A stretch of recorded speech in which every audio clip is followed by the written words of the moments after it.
Good morning from gardening at Guernsey here in Ireland, and it is a beautiful, beautiful morning here with the dew on the ground after the rain and a little bit of sunshine, and some of my tulips are already in bloom. So let's have a look at the garden.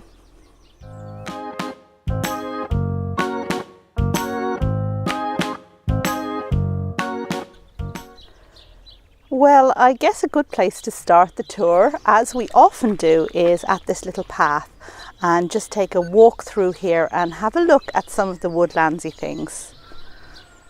It curves around this way. We're going to see lots of peonies this morning because they're really up and at it already. And this one here is a particularly tall one called Sarah Bernhardt. And as you can see, from the height of the cage that I've put around her, this is how tall she will grow. I know from experience, although it seems hard to believe just now.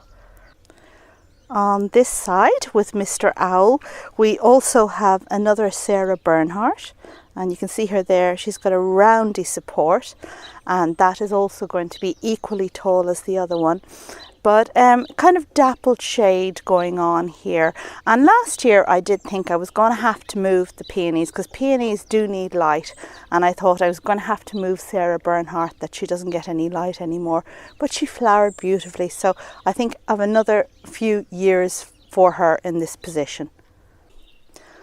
And hyacinths on the left, and what's new? Oh yes, down there.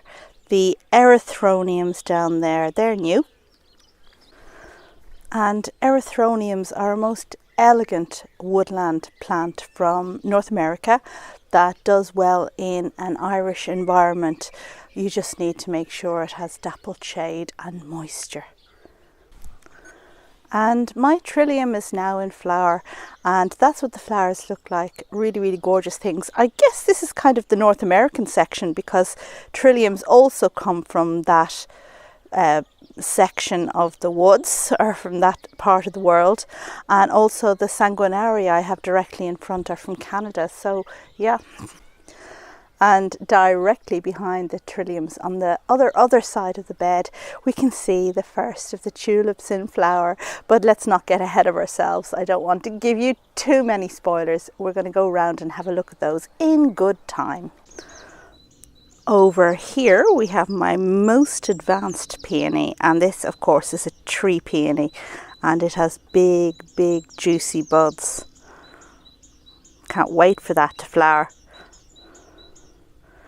And behind the tree peony we have the Magnolia.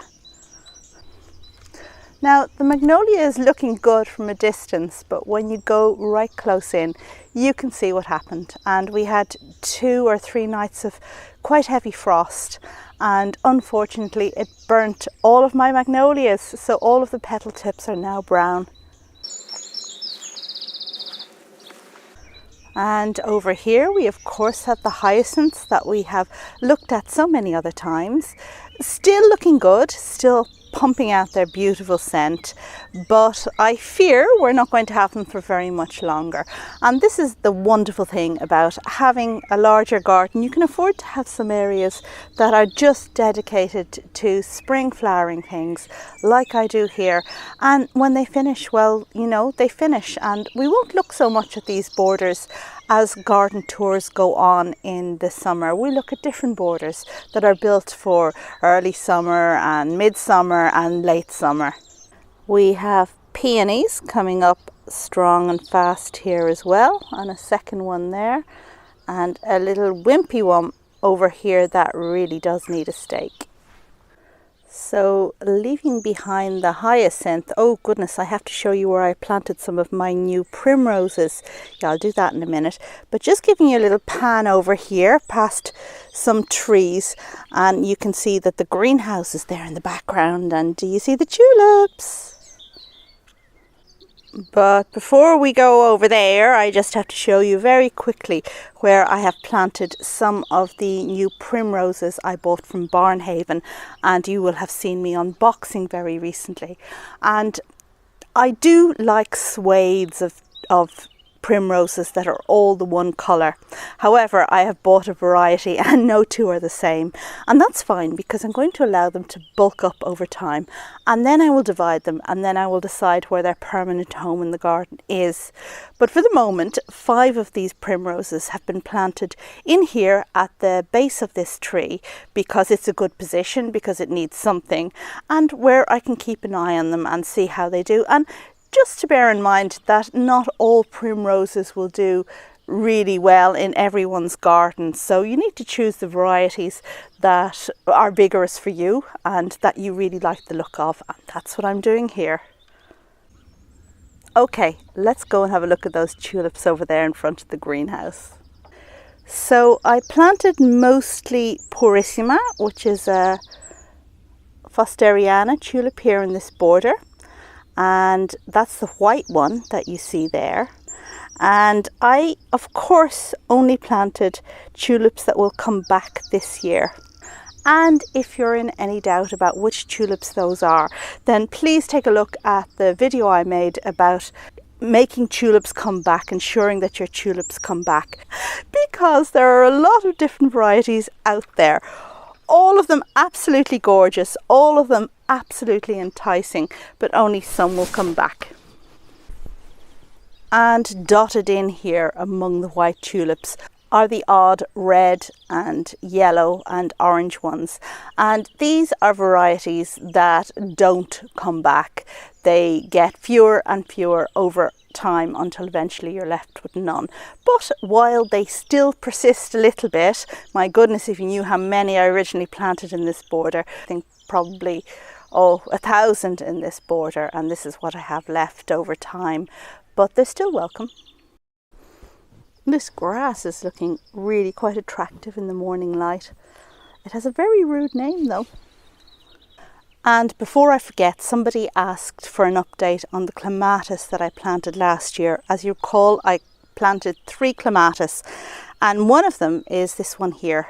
So this one is leafing up nicely, although I don't think I see any buds. Right in here, the one I cut back is also leafing up at a less vigorous pace, and obviously no buds, but it wouldn't flower now at this time anyway.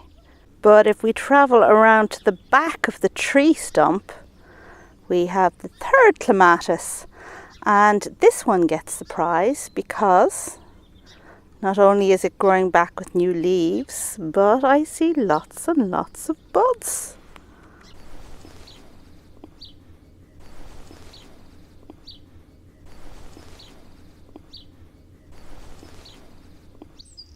This white cherry blossom tree is bursting with flower buds at the moment, and I can't wait for it to be a glorious, glorious mass. It's going to look super with the white tulips.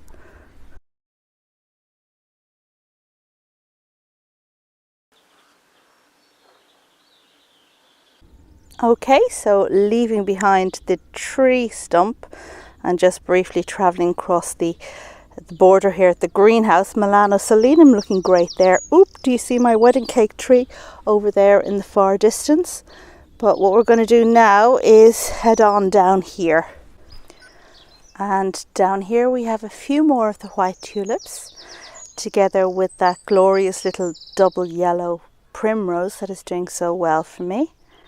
And another clump of them there.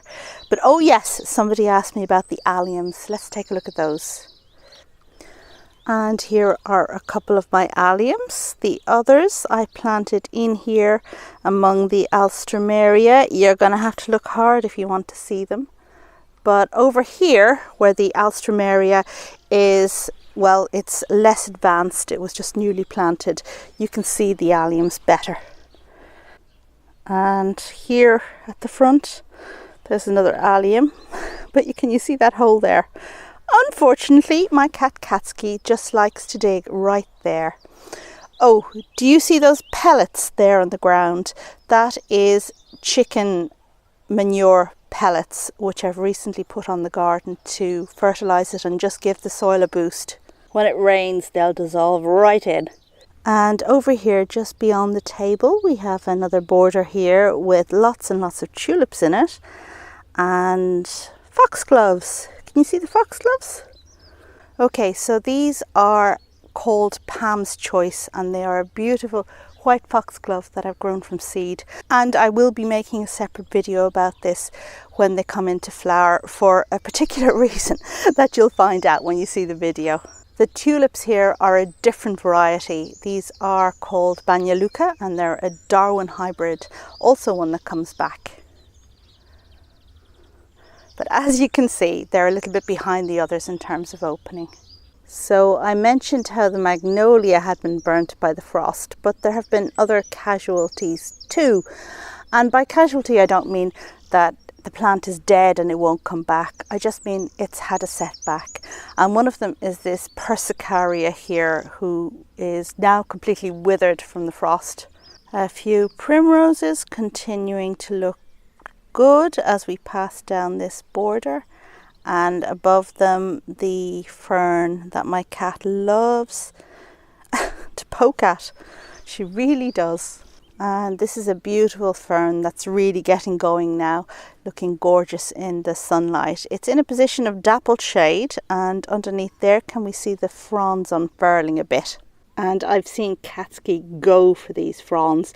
I don't know, does she think they're a mouse or what, because of the soft brownness? And poor old Magnolia Star Wars has also suffered from frostburn.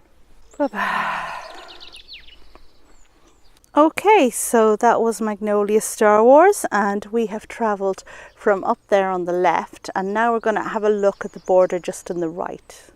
And this is full of the same tulip we saw earlier, looking absolutely good. Peonies, looking well advanced, and this peony here is an Ito hybrid, which means it's a cross between a tree peony and a herbaceous peony, with the result that it has woody stems and holds itself upright, but has none of the silliness of tree peonies. Tulips are really looking lovely now, and it's gorgeous to see the new growth on the perennials and even the new leaves on the trees and bushes. And at the very front of this border we have some volunteer annuals, and this one is Cerinthe, which has a beautiful nodding blue flower, nodding habit, and looks great.